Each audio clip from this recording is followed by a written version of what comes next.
Welcome to episode 18 of the MMA pod with Pepe and Dab. Little technical difficulty starting this one off. We got halfway through the card before my dumbass realized I pressed record. I didn't press record, so we're gonna go take two. Hopefully this one will be better, but no fucking promises.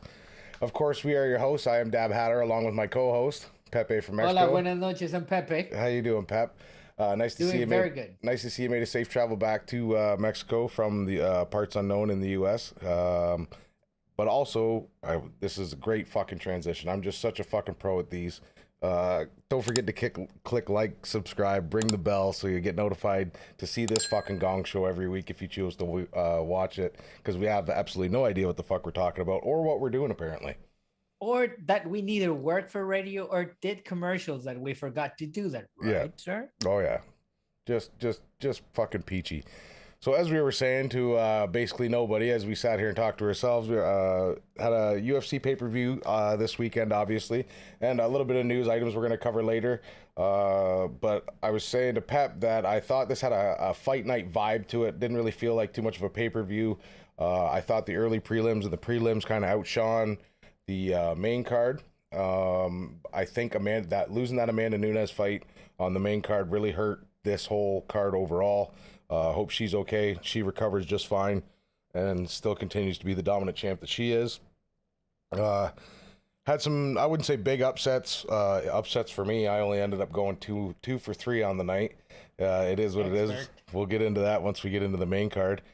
But we kicked off the night with Johnny Munhoz versus Jamie Simmons. Submission rear naked choke near the midway through round two. Very well attacked on the lower leg kicks that he was doing.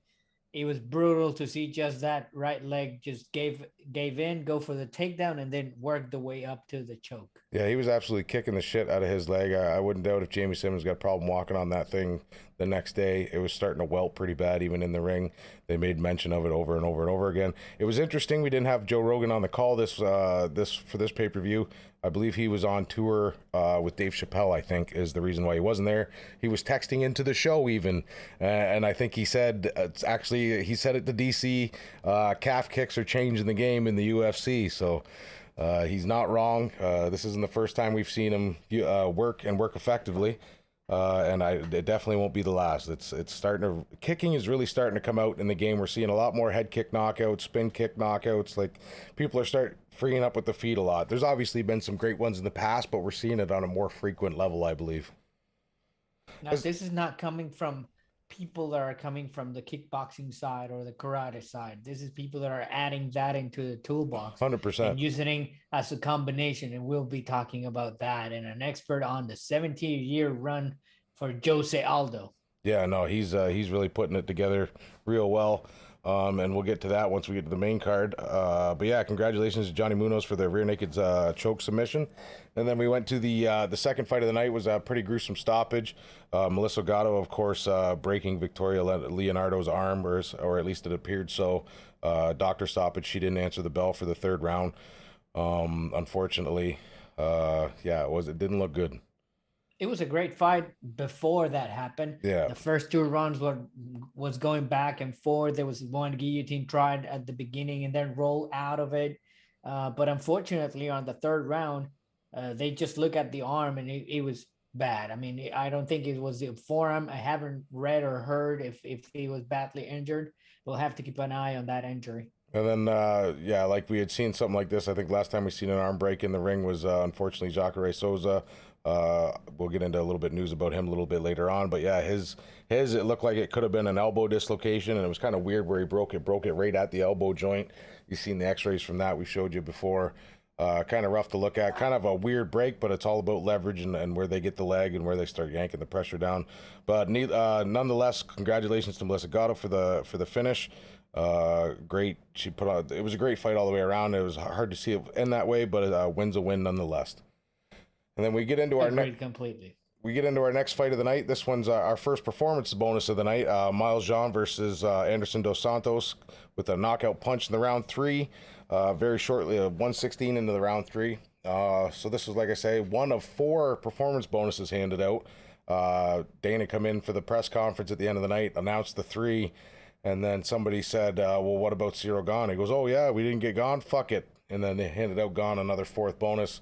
Dana getting pretty generous with his money. If he's feeling so generous, why don't you just give everybody on the fucking card 50 grand and maybe put another bonus on top of that? But hey, that's we'll talk about that another night. Money I don't think is going to change in the UFC anytime soon until we get either a fighters union or some of these other promotions get up to the same levels, which it's on its way. Bellator's moving up crazily. Bare knuckle fighting, I think it's more of a, I don't think it's as professional, I would say, but it's gaining steam. They're gaining some names and whatnot like that. Boxing making a comeback, so on and so forth. The PFL I think is really taken off. It's got an interesting set of a set of rules, but even that one still, I think Dana's allowing people to go fight for the PFL even if they're still with the UFC. Like, I don't think there's any hard feelings between if they want to go fight for the PFL, because I believe what was it, Anthony Pettis went and fought for the PFL, and I don't doubt that he'll be able to come back if he wanted to. Now, one of the things is I've said before, I love that there's competitions. I love that there's more outlets for fighters to be able to make their brand, their name known.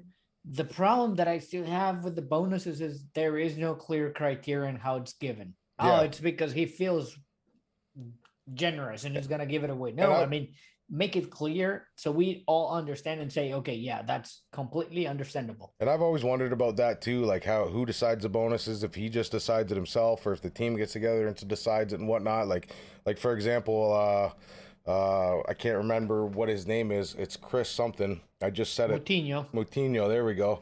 Second time. Yeah, the guy who fought Sugar Sean. He got paid a bonus basically for being a punching bag for 5 rounds. Don't get me wrong. Do I think he deserves a bonus? Yes. Do I think he performed to deserve a bonus? No. Unless you're calling him standing up to 186 punches and taking him on the chin. You know, I mean, he performed rather well in that aspect then, as to having a rock hard chin, I suppose. But I don't know if it's, in my mind, a performance of the night bonus is going to somebody who outshone the rest of the card. You know what I mean? Put on a clinic, showcase their skills, and went above and beyond everybody else on the card. Not somebody who stood there for 5 rounds and becoming a human punching bag. But that's still subjective. Exactly. I mean, to me, it's make it clear. You win by stoppage, you get a bonus. That's it. Yeah, and I think at one point it used to be a stop. You would, well, I don't know if it's still that way too. If they get a stoppage bonus on top of their performance of the night bonus, because back in the day, that's the way it used to be. If you would get extra money for a knockout, you would get extra money for a tap out. You would get extra money for finishing the fights. Now I don't know if maybe the commissions made them stop handing money out that way. Who knows? I don't know the fucking business workings of it. But it was it's just kind of weird to see what qualifies as a performance of the night. They're not doing too bad with the fight of the nights. I think it's not too hard to find a fight of the night, which fight was the best of the night, you know, and that one's pretty clear cut. But as far as the performance of the night bonuses go, there's been, like, we've had 4 of them. Don't get me wrong, I'm glad the fighters are getting paid. I think everybody on the card should have got a fucking performance bonus just for performing. But that's obviously not what this is intended for. But it just seems like, I don't know, it's no different than the titles, though. The titles don't mean shit, so obviously the bonuses don't mean shit in Dana's eyes. It's just as long as he's making money. What are you talking about? The card that we're discussing right now that has a fake title, perhaps? Yeah, who knows? It's he lays it right out there, and that's one thing I give Dana credit for. He doesn't hold no punches, and he doesn't try to hide it or make it seem something that it isn't. I think it's pretty obvious to everybody that the only reason we had an interim titles fight tonight was because they wanted to sell it in Houston and make it not just another fight. They needed something. Because if you look at it in reality, without the Amanda Nunes fight, we wouldn't have had a championship on this card. And in my eyes, we really didn't have a championship anyway. Yeah, Cyril Gane is now the interim title holder, but I think that's bullshit. Like, I think it doesn't mean absolute jack shit. In my eyes, Francis Ngannou's the champ, and that's just the way it is. But this isn't the first time we've seen something like this go down, but it is what it is. You don't have to make the BMF title. You don't have to make it interim. You can call it. It's just to decide who the number one contender for the championship is, which to me, that's what it was. Yeah, I don't know. It's like I said, I don't know if there's hey, who knows? I haven't done enough research. Maybe there is somewhere out there where it is laid out on what qualifies as performance of the night. But apparently, being able to get punched 186 times through 5 rounds qualifies you. So, right on. Kudos to them guys. But yeah, congratulations to Miles John for getting one of the 4 bonuses with his knockout punch at Anderson dos Santos. And then we had Kape versus Osbourne, knockout with a flying knee and then punches, finish near the end of round 1. Always love to see a good flying knee. Didn't finish it with the flying knee. Well, I guess he kind of did finish it with the flying knee, but went in with the punches to finish it up. It's funny how they called it flying knee and then punches. I guess one, if they land the punch afterwards, I guess it's not really the flying knee. But either way, nonetheless, Kape versus Osbourne. Manel gets the finish with the flying knee knockout, followed up by some punches. And then I think it's because it's the way that it's been used, because it's the knee and then the finish is the punches, because that's where the referee does the stoppage. The really one that did the damage is the knee. Now it's a very good use of the combination of finishing the fight and continuing, because we have seen fighters that do that and they say, well, he's and then they done, showboat thinking it's done, and they're really not. And then the fight keeps going. Sometimes they win, sometimes they lose. So yeah, it's you go to the whistle, right, or go till the ref stops you. That's the way it is. But that was the one that kicked off the early prelims. As I say, finishing every fight kind of outshone the main card, and the finishes kept right on going with our second performance bonus of the night. Moving into the regular preliminary card is Jessica Penne versus Carolina Kowalkiewicz. No, what was it? Kowalkiewicz. I love this. This is the second time you've done it. The first time it was. This is the third fucking time, because you did it before we went live. Kowalkiewicz. There we go. It wouldn't be a regular MMA podcast without me butchering somebody's fucking name. But yeah, Jessica Penne put on an absolute clinic with her long, lanky body. Was able to get the submission, armbar submission in round 1, near the end of round 1. Congratulations to her for that, and for her performance of the night bonus as well, 1 of 4. Money well earned. It was interesting the beginning of the fight, because she's long, she's lengthy, she kept the distance. But then at one moment she went for a kick and it was covered and pulled up and she fell on the back. That's good for her, because she's comfortable being on the back because of her jiu-jitsu. And from that, it was a couple of rollouts, and she ended up with first an arm bar and then just finish it completely for the end of the fight. And then we had, congratulations to Jessica Penne, like I said, for the submission win and for her bonus of the night. And then we had probably what would be considered the most one-sided fight of the night, possibly the worst fight of the night. Ed Herman, we've seen him lots. I think actually he fought in the same Ultimate Fighter that Nate Diaz won. I do believe Ed was the one that he beat to win that fight, or to win that season. But Ed's been there a lot. Ed does not look in the best of shape. Kind of looks like he's standing in there with a beer gut, just still throwing haymakers. Kudos to him for doing it. You couldn't have put him down. He kept walking forward. Kept trying to push the fight and whatnot, but just was outmatched by Alonzo Menifield.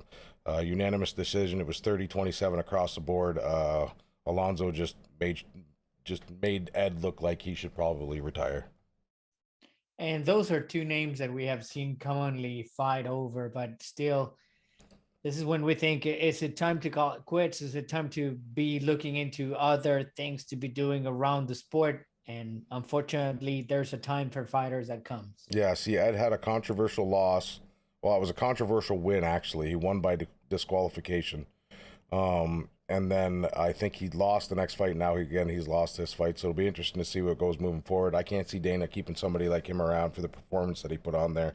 I don't want to say it was sad to see, but it definitely was a snoozer. And Alonzo just all out bested him. So that was our first unanimous decision of the night. There was obviously unanimous. There was no question on who won that fight. As I said, 30-27 across the board. But Vincent Morales and Draco Rodriguez went unanimous as well. One judge saw it 30-27. The other two seen it 29-28 for Morales, and Morales walks away with the victory there. Yeah, not much talk and write about the fight. Where to me it was just an okay fight. Yeah, it wasn't too bad. And then we had the fight of the night. Rafael Fiziev versus Bobby Green was an amazing fight. These boys really went at it. it was a great fight all the way around, and Rafael comes away with the decision at the end. It was one judge again, seed at 30-27. That one judge was questionable the whole night. But it come out 30-27, 29-28, 29-28 for your fight of the night. Fiziev just it was a great fight from both sides. It was fun to watch, and this one here, even though it was a unanimous decision, was kind of like the cherry on top of the whole prelim card, which gave me the idea of, yeah, I think the prelims actually outperformed the main card, which didn't help the whole fight night feel. Yeah, I agree. The only thing that I was uncomfortable with, it was Green with the hands low. He was I mean, even though he doesn't have the guard up, he's got great movement. He was just moving and weaving and bobbing. That was good. Both fighters were throwing a lot of punches, big volume. And just kudos to them because they got into a third round still throwing punches.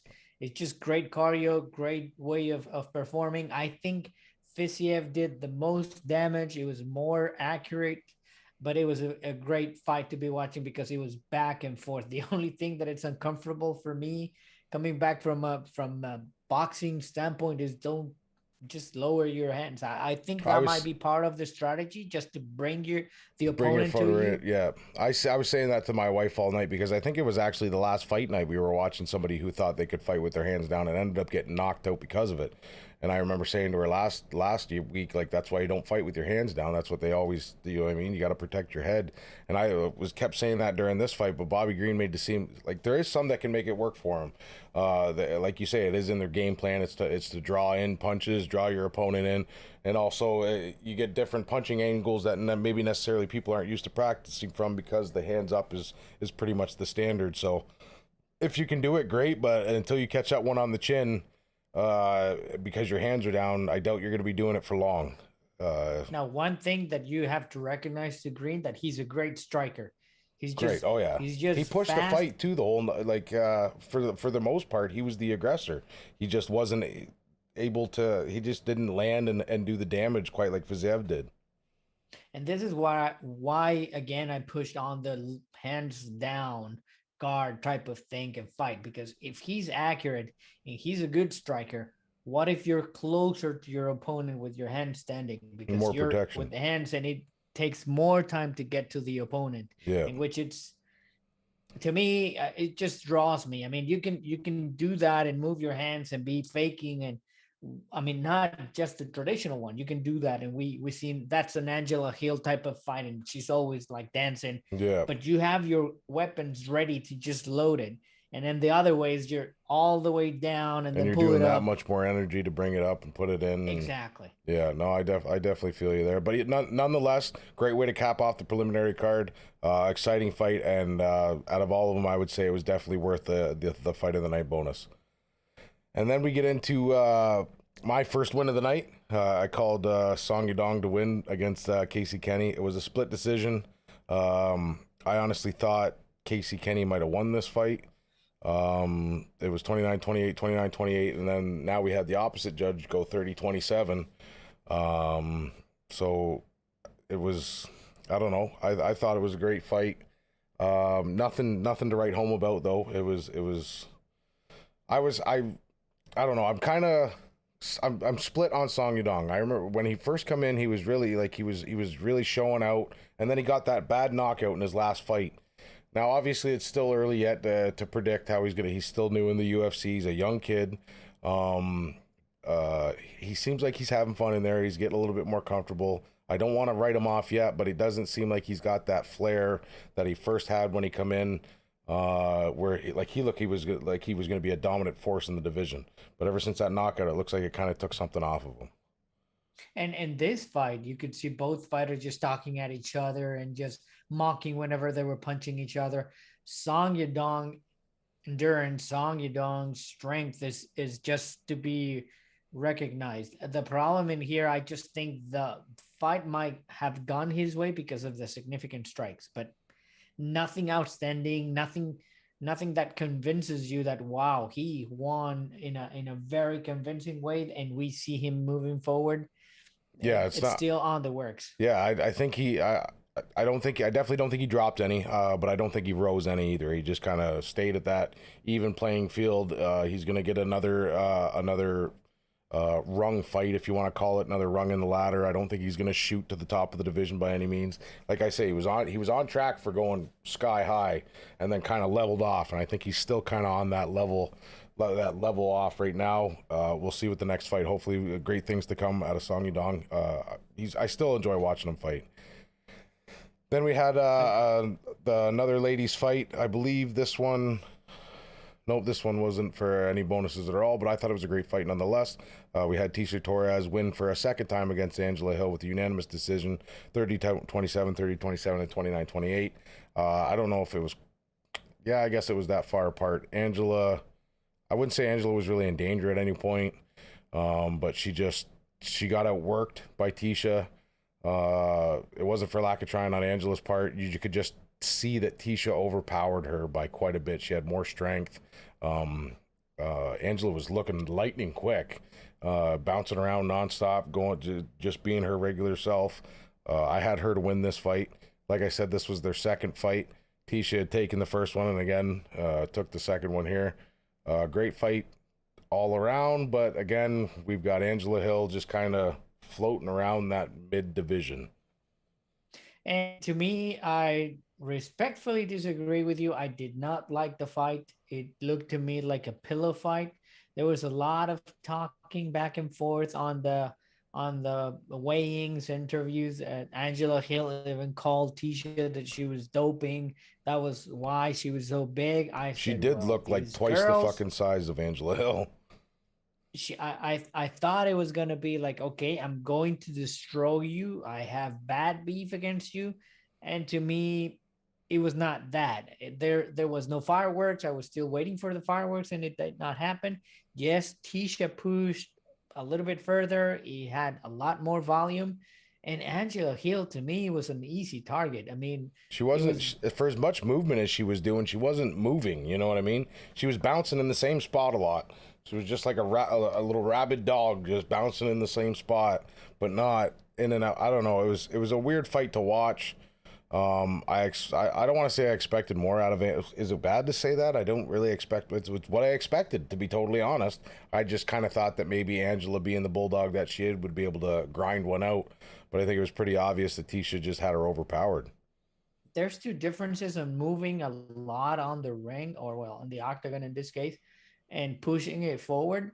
And the other one is she was just walking into the body kicks. I mean, there's no way that you have to be doing that. And the punches as well. I mean, yes, she was faking. That was the odd style that she has whenever she's fighting. But she was not bobbing. She was not doing a step back just to avoid a punch or a kick. It was just an easy target. Too weird to watch. I'm not sure if she was injured throughout camp or if he was cutting weight, what hurt her. But it was... I mean, you can see her face in the end of the decision that she knew it. Yeah, she did not have that. And then fight. you got to really ask yourself at the end of this, what is the sense other than having that fighting, you know what I mean, that fighter spirit inside you? Does she still want to stay in the UFC as a stepping stone? Because at this point, this is all that she's pretty well become, is just somebody in the division, you know what I mean, to get through, to get to the next person. As much as I hate to say it, because I love Angela Hill, I can't see her going on a run anytime soon. She was kind of on her run and got stifled. She's making, I would think she's got to be doing all right now, because she does the post-show and the pre-show. She's a commentator, does a great job commentating. I love her on the mic. So really, what's the sense in her continuing to fight other than, like I say, that warrior spirit? At one point, you mentioned that she was one of the most active fighters in there. She was. And still, is it worth it to be just fighting once over other than just handpicking your fights and making your best camp instead of just continue being active? Not sure. And I think she had said that in the past, where she was wanting to slow down to kind of pick her fights a little bit. Because I think I don't want to put words in her mouth or thoughts in her head, but I think she probably had it. Like, she was on a run there. She was feeling good. She wanted to stay relevant, stay going. That's just the warrior she is. But I think, like, she was talking about, I think I'm going to slow down this year. You know what I mean? Kind of pick my fights or whatnot. and then just turn around and as soon as they need a fighter, they call it. They know they're going to get a yes out of Angela Hill. You know what I mean? Yeah. But the problem right now becomes is, like you said, load management. Are you fighting too close back to back? Because that's what's causing you these poor performances. But even, I don't know, I hate to say it because, like I say, I love Angela Hill, but even at tip-top shape, I don't see her contending in that division anymore. So is it worth getting punched in the face to be a stepping stone in the division when you can make the same, probably more money commentating for ESPN or UFC? So it's you really got to weigh your options out. I don't think Dana's in any hurry to get rid of her or nothing like that. She hasn't done anything where it looks like she shouldn't fight anymore. I just think she's, like I said, become a stepping stone like a lot of these good fighters end up being, the ones that can't crack the top 10. And by no means we're talking about retiring her or that she moving away from the sport, but still, aren't you putting yourself into too much danger because of that? Yeah, I don't think she'll quit because it's Angela fucking Hill. She'll fight anyone, anywhere, anytime. In me looking at it, obviously I'm not one to speak on this. I've never fucking fought a day in my life, nor have gotten to gym to prepare for anything like that. The amount of bullshit they get, the amount of bullshit they put their body through to prepare for these fights, and then to go put them through for the 3 rounds or 4 or 5 rounds, to put your body through that level of torture for the money that you're making compared to sitting in front of a camera. I don't know. I know where I would weigh my options, but obviously that's why I'm not fighting in the UFC. Me neither. And then I think the biggest surprise of the night was seeing Vicente Luque lock in a submission to one of the masters of submission, Michael Chiesa. I had Chiesa to win this fight too. Vicente impressed me against Tyrone Woodley. I'm not gonna lie, but I don't think he impressed me. I underestimated his submission ability. I think just like so many others of us. I think we thought if this was going on the ground, it was no doubt going to be Chiesa. And that's how it looked for the majority of the way through the first round. Chiesa was on his back. Yeah, it looked like he had it under the chin 2 or 3 times. I thought for sure he had it locked in. Vicente able to fight him off. And then Chiesa just put himself in a bad position, and Vicente capitalized on it with a Darce choke. He wasted no time locking in, had it locked in deep, and Michael Chiesa had no choice but to tap out 325 in round 1. Yeah, and throughout the beginning of the fight, Luque was looking for Chiesa, and Chiesa was just running around and moving the way that he does, getting weird angles. He was hard to get on. Once he got rocked with a good right hook, and then he came back and rocked Luque with a left one. So it was interesting how the fight started in there. So Chiesa did a good job going for the takedown. That was a great takedown by him. He was working that already, but the key in here is the hand combat. It's just fight those hands so you are not giving away the choke. And that was what Vicente did accordingly. He's got always Durinho Burns on his side, on his corner. So those, you're talking about extremely good jiu-jitsu Brazilians in there. And that was key. He was doing all of the hand combat while he had Chiesa on his back. The mistake that I think that Chiesa did was leaving his neck open whenever he just thought he had an arm bar. He moved from a choke to an arm bar, and they said, well, let me stand. And that was in the neck open, and it was a beautiful choke by Luque. Yeah, Vicente didn't waste no time. As soon as he seen it available, he went and locked it right in, and it was tight. You could tell Michael didn't have nowhere to go, and as a result had to tap out or go to sleep. He chose to tap out, as I would too. And it was beautiful how he locked it in. He rolled back just to put it in, and then pull your hips towards the body so you can be squeezing more. I don't think he could have. Some of the others, you use your body as a leverage. In this one, you have to be closer because you're making it tighter. Yeah, I don't think he could have made it any more picture perfect than he did. It was a great submission, beautiful to see. Vicente earning a bonus as a result. And he's heading on up. He's going to take off into that division now. He's beat a former champ. He's beat a rising star. And now he's a rising star himself. Vicente Luque is going to be somebody to reckon with in that division. That's for damn sure. And remember the name, Vicente, not Vincente. Oh, my bad. Vicente. And then speaking of dominant in the division, former champion Jose Aldo put on an absolute clinic in his unanimous decision win over Pedro Munhoz. absolutely. It looked like it looked like old Jose Aldo is exactly what it looked like. The kicks were back. 17. He's been 17 years at it. Yeah, that's 17 insane. years, man. And he It's looks like he gets younger every fucking fight. Is like, how insane is that? and he moved down a Yeah, weight class. Most of the fighters, whenever you moving get up. old, you tend to get more weight. And we're not talking about ourselves, but once you become older, it's harder to lose weight. He moved down a category. He looked quite fast, sharp. That jab Insane. was doing marvelous. And then in the third round, he worked the first and the second round with the body shots, and then in the third round, he was using the leg kicks and the combinations on top.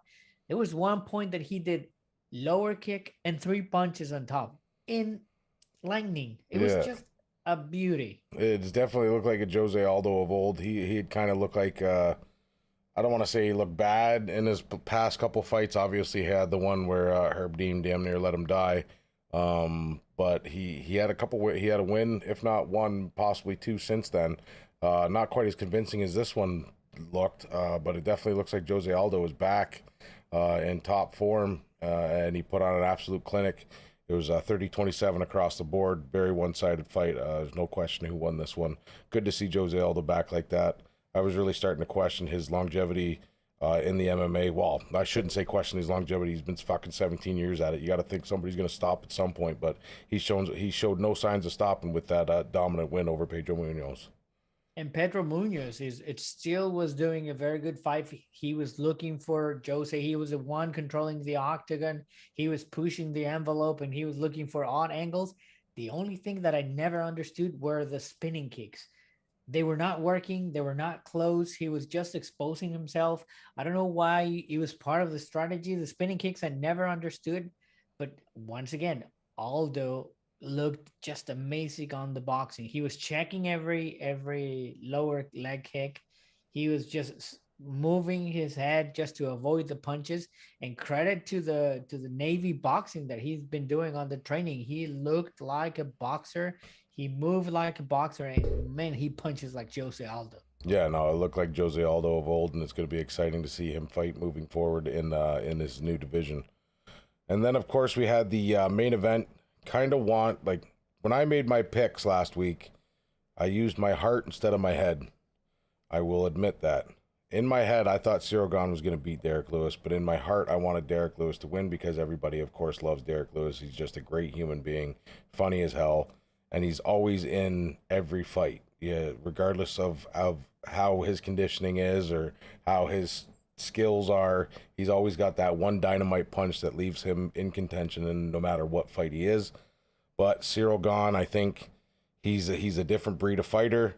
He's a great all-around fighter, which is something that I don't want to say the heavyweight division hasn't seen in a while, obviously, because we had DC there who wasn't too bad on stand-up, great wrestling or whatnot. But I think Cyril Gane is just anywhere you take him for a fight, he's willing to take it there and can defend or attack from any position. I think he of course winning the interim heavyweight title. So basically a belt that means absolutely jack shit. It may as well just say we needed to sell this fight in Houston on the belt, but he won that to, of course, now fight Francis Ngannou for the true heavyweight title. I think he's going to give Francis a hell of a run for his money. It'll be a very similar fight as far as styles go. Francis is, of course, in every fight because of his punching power. Francis's gas tank's been questioned in the past. I think we have yet to, obviously didn't fight Stipe long enough for that to become in question. But again, just like Derek Lewis, he's got them dynamite hands, hardest punch ever recorded. So he's in every fight, but he's also in a lot better shape than Derek Lewis is too. Now, whether he's able to take that massive muscle and increase his conditioning to the point where he's going to be able to keep up with Cyril Gane, because Cyril Gane's going to put the pressure on him, just like he did Derek Lewis. He made Derek Lewis look like he didn't belong there. Kudos to Cyril Gane. He's what is it now? It's 10-0. He was 9-0. This is now 10-0, undefeated, and he's already going to be fighting for the UFC heavyweight championship. Now that's a quick race in the ranks for Cyril Gane, and well deserved. He did a very good job on this fight. A stinker fight, a boring fight, But unlike many people say, not because of Gane, because of Derek Lewis. He was outclassed, he was outshined, he was outperformed, and there was a better fighter, more complete fighter in that octagon. To me, it was boring to watch because there was no answer by Derek. It was like, let me just throw my right hook flying to your head, and it was nothing. Change the levels, try to move in a different way. He was just chasing on the right side. Gone was comfortable, relaxed. He was just picking what he wanted to do, and this is the art of getting scored, punching, and don't get punched. And Cyril is a different monster. He's got very good kicks. He was just sorry to see his kick were going all the way to the back of the neck for Derek Lewis. Derek Lewis looked like AJ trying to kick those cushions, man. It was just, he was even warned because the kicks were not that high enough and might have been causing one low blow. And the guy said, either you go up or down, don't Yeah. leave it in the middle. That was him trying to do that. He looked really, really bad. Now, my question to you is, do we see Derek Lewis just topping his, this is what we might see him at best? Or is he going to improve in some way? It's hard to say. Derek Lewis has made great improvements as far as his body transformation, I want to say. He's lost a lot of weight. It seems like obviously this fight being the exception, but leading up to this fight, it seemed like he was getting better and better every fight. He was getting healthier and healthier. He was getting more leaner. His gas tank was getting better. I definitely think this is going to knock him down a couple pegs. Of course, we've got Rosenstruck and Curtis Blades fighting coming up soon. I've said it right from the jump. I always wanted to see Rosenstruck and Derek Lewis go at it. As soon as Rosenstruck got that knockout against who did he punch the lips off of? The kickboxer. Overeem, yeah. When he punched Alistair Overeem. Yeah, when he punched the lips off Alistair, I was like, I want to see Derek Lewis and Rosenstruck go at it. For some reason, it didn't happen. They both kind of went on their own things. But I wouldn't doubt if Rosenstruck's able to pull one out against, actually, to be honest, win or lose, I think they'll probably put Rosenstruck and Lewis next, because I don't think they're going to want Blades to fight Lewis, you know what I mean, so quickly. Maybe, but obviously, like I said, we've got Stipe in the wings, we've got John Jones in the wings. A lot of exciting stuff going on in the heavyweight division. If Dana can convince these guys to fight and pay them enough to fight, moving forward. But like you said, yeah, Derek just got outclassed. Cyril put on a clinic. But like I said, I don't think this is it for Derek Lewis. I think he's gonna still continue fighting. Is it as far as we'll see him go? I wouldn't be surprised, but just like our current champion, you're in every single fight when your right hand can fucking punch people's heads off. So it's he's got the puncher's chance. But like I said, I don't know. Cyril Gane is just he's a champion in my eyes. He's an all-around fighter, and I think he's going to prove a lot. If he can't do it this time around, he'll definitely be back for it. Like you say, it wasn't the most exciting way to end the night, but it was, like I said before, I didn't bet on it before I made my pick, so I kind of thought with my head that Cyril was probably going to win this fight, but I wanted with my heart to see Derek Lewis go at it, because who wouldn't want to see that fight sells itself. Derek Lewis, Francis 2, even though the first fight was a stinker, I don't think the second fight was going to end up that way, because I don't think they would want it to end up that way. So I think we were going to be in line for a great fight. But is this another example now of, yeah, I get Derek wanting to fight in his hometown of Houston, but now he's fucked himself out of a championship fight. Same thing that Tony Ferguson did by taking the fight with Justin Gaethje. So you got to ask yourself, yeah, I get you want to make the money, and that's what Tony was preaching the whole time. Like, listen, I got to feed my kids. It's a pandemic. I don't know when my next paycheck's coming, so on and so forth. I can understand that, but you had the opportunity to fight for the title. You were the number one contender, no questions asked. But because the champ either couldn't make it or something happened, you chose to take another fight and now have been kicked right out of the contention. But then you got to ask yourself, what's more important, the money or the belt? I think with the lack of integrity they've been putting behind the belt as of late, who wouldn't take the fucking money?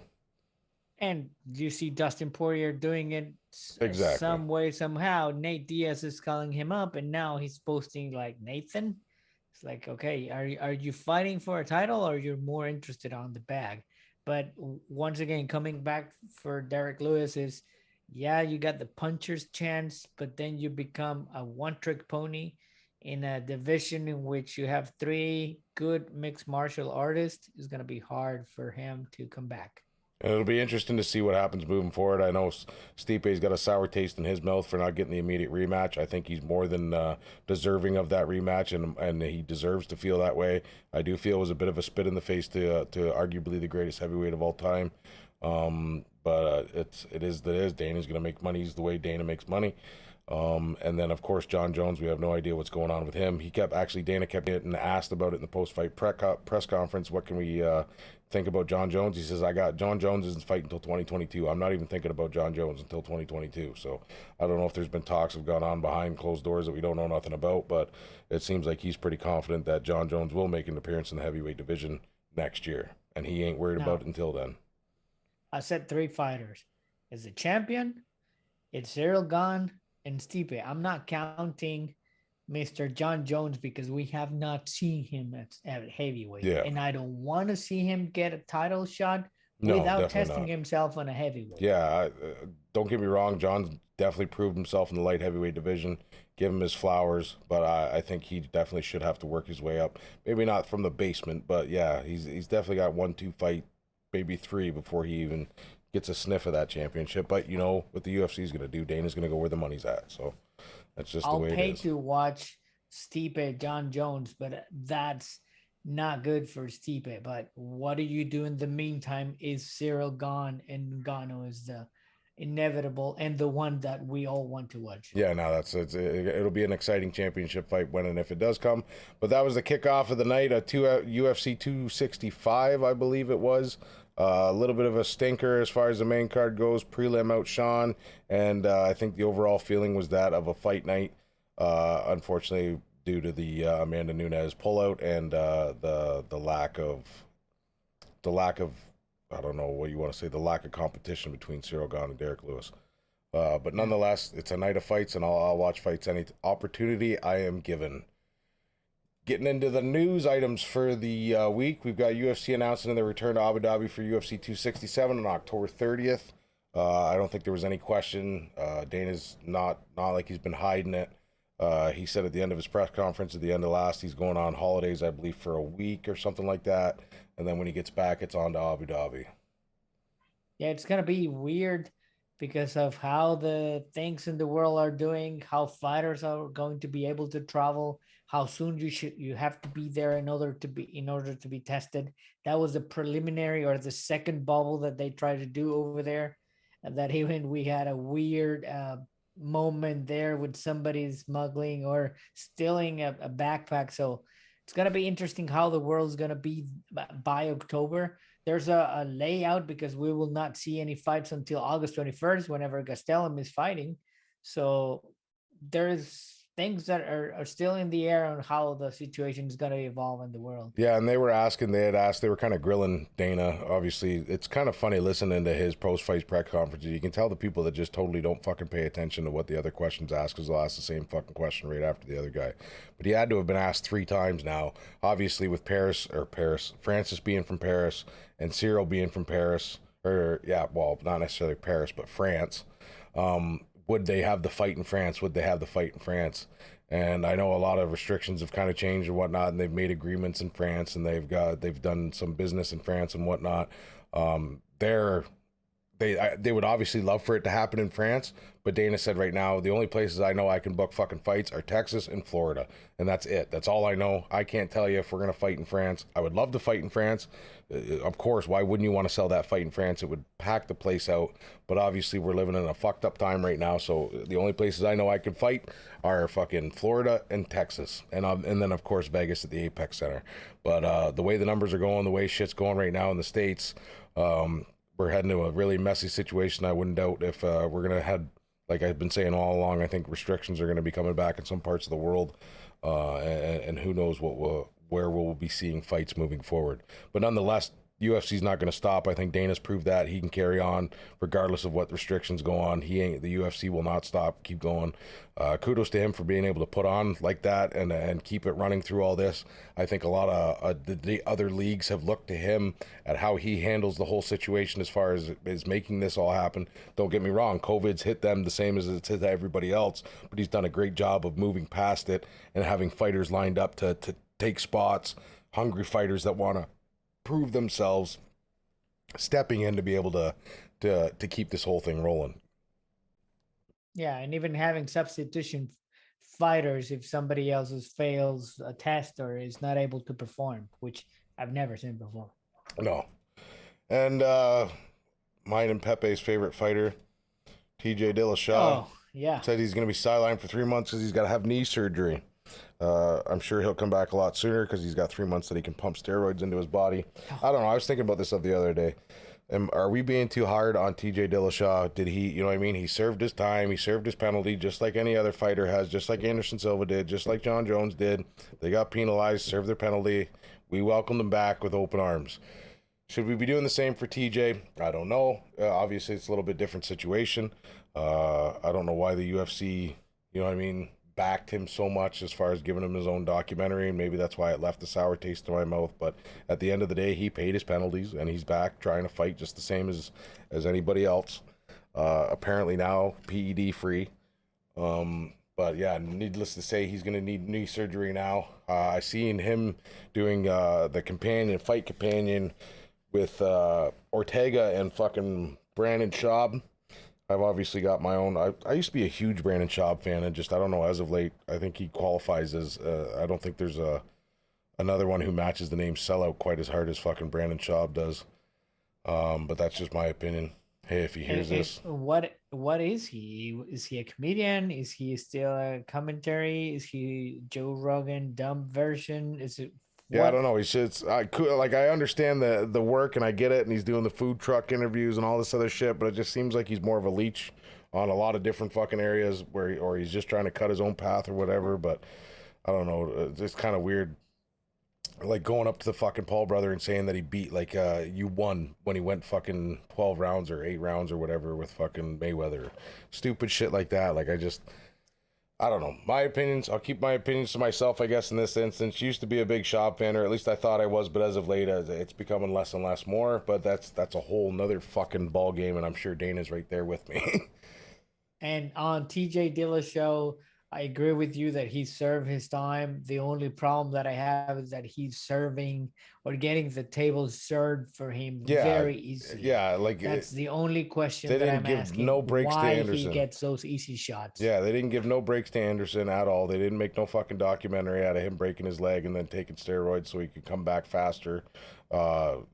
And with John, obviously, his whole fucking life is just one giant documentary. But it's just kind of weird the way they taught the TJ one, especially for it being such a cut and dried scenario. You know what I mean? There was no question that he was using PEDs. Whereas the other ones there, it's like, oh, it might have been something in somebody's water. Yeah, that's a complicated thing. And still, the conversation is he will be ready and on time after the Jan Sterling fight. It's like, yeah, he's gonna be injured. He comes back and directly a shot to the new champ. Yeah, I don't get that one at all. It's he's definitely getting He's definitely getting hand fed, spoon fed his way back to the top. I don't think it's deserved. I think he needs to put more work in. But it is what it is. Like I said, Dana's gonna run his company the way he wants to run it, or the way he's asked to run it, and he knows where the money's at. But we got Bare Knuckle Fighting FC, mine and Pepe's favorite league. Home of the OnlyFans fights and whatnot, but of course they've now they've signed somebody who I think is going to be great for their organization in Diego Sanchez. I don't know if that comes with his whacked out fucking I know they split up, and who knows if they're back together. Joshua Fabia or whatever the fuck his name is, but nonetheless Diego Sanchez. Yeah, stay back. Please don't bring that name back. It's gonna jinx it. Honest forever. Diego Sanchez is doing again Diego Sanchez things. Yeah. I don't know. I don't know what the fuck to say. I really don't. I'm kind of up in the air on the bare knuckle fighting. It's like borderline sideshowish, and now it seems like they're trying to become legitimate by getting UFC names involved. I don't know. It's kind of weird. Great place for Diego Sanchez because he's fucking kind of weird too. Agreed. I know it's gonna be exciting. I know it's gonna be bloody, and I know I'm gonna be watching regardless. Yeah, no. How can't you? Diego's, you know what I mean? He's made a name for himself, none without saying the least. And now we have Jacare, as we had said, longtime UFC contender. Jacare decided finally that it's time to retire. We had talked about this shortly after his injury, whether it would be time for him to retire if he would sit down and give himself the talk and figure it out. I don't think this is going to be a retirement for Jacare. It'll be a retirement from MMA, but I wouldn't doubt you still see him in like jiu-jitsu, combat jiu-jitsu and stuff like that. He'll definitely be training and coaching and stuff like that. And who knows, he might immerse himself totally into his role of coaching. You might see him in the corner a lot in the UFC, but I just think Jacare's got that warrior instinct about him. I don't think this will be the end for combative sports for Jacare Souza. Nonetheless, great career. Amazing to watch him fight. Amazing BJJ practitioner, and I think he'll end up in the Hall of Fame. I think he's got a very good career. Unfortunately, the things that we are remembering right now is the recent events that happened. Kevin Holland went, a weird knockout way to him. He was not performing the same way. But let's not touch on the fighters present and how brutal this sport is with them. And just have that memories of him being just an amazing BJJ and submission artist. I agree with you. He might be staying close or closer to the sport in any way possible. But I think it's just a smart decision. Yeah, no, I definitely think it is too. Going away with MMA right now. For the longevity of his health, I think he's definitely making the right decision. But like I said, yeah, they retire, but they never really retire, as we'll see here in our next news item of the day. Anderson Silva and Tito Ortiz are going to meet each other in a Triller boxing match. I'm sure Dana is just fucking thrilled that this is happening. What? I need to talk to production. This was not on our notes. This is not part of the news. How the heck are we talking about this show? It's two former UFC fighters that are going to do a boxing match. Now, I'll be honest, Pep, who's your money on in this one?